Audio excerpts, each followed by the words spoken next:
Kita ke Ibu Menteri Keuangan yang sedang gundah gulana saat ini. Pastinya bukan main sulit posisi Menteri Keuangan sekarang ini. Keterangannya di Komisi 11 DPR terlihat seperti dirinya adalah seorang pembohong karena angka-angka yang berbeda dikemukakan dengan Pak Mahfud MD yang dibeberkan Pak Mahfud lengkap di depan Komisi 3 DPR. Beberapa hari kemudian, Mbak Sri bohong, nggak tahu juga, tetapi bisa terlihat bahwa jangan-jangan angka-angka yang diungkapkan Mbak Sri seperti sebuah usaha menutupi sebuah kejahatan. Pastinya dirinya sekarang dalam posisi sulit Mbak Sri ini setelah rapat dengar pendapat Menko Mahfud MD di Komisi 3 itu. Apa jangan-jangan Mbak Sri hanya menerima angka-angka itu dari anak buahnya, di mana kali ini dia terjebak dalam kenyataan bahwa dirinya tidak bisa lari dari nakalnya anak buahnya. Mbak Sri tidak bisa lagi menghindar. Begitu banyak anak buahnya yang menyebabkan dirinya terpojok di muka publik karena manipulasi dan korupsi. Memang masalah Mbak Sri hadapi adalah masalah sangat sensitif, korupsi dan pencucian uang. Masalah yang dibenci semua orang normal yang membuat dirinya sekarang terlihat seperti tidak berdaya di dalam kandang buaya anak buahnya. Apakah Mbak Sri idealis yang ingin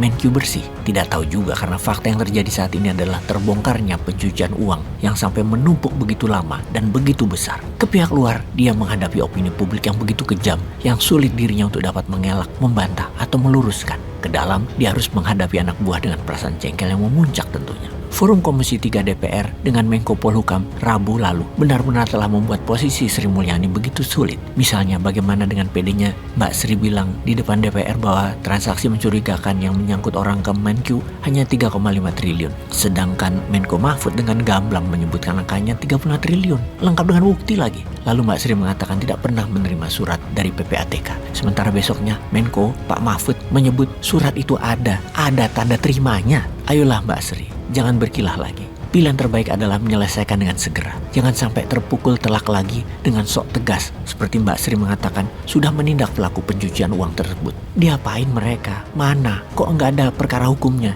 Enak-enak aja masih menjabat malah. Tidak boleh, hanya pelakunya yang ditindak. Seperti menurut Pak Menko Mahfud, seluruh jaringannya harus diungkap karena tindakan pencucian ini pasti berjaringan. Kejar sampai istri, anak, pacar, sopir, teman-temannya, siapapun deh. Termasuk mungkin politisi yang ketakutan karena bohir sponsor-sponsor mereka bakalan kena terungkap yang akan merembet ke diri mereka. Ayolah Mbak Sri, siapa itu 460 nama yang ada di jaringan pencucian uang 349 triliun rupiah itu? Diungkaplah apa yang sebenarnya mereka lakukan. Anda adalah kunci kalau memang mau menghilangkan korupsi di tanah air tercinta Indonesia ini. Atau Anda bagian dari pelaku? Kalau kamu bersih, ya ungkap saja. Atau kamu takut saking mengerikannya angka tersebut dan saking menakutkannya nama-nama yang ada di 460 orang tersebut?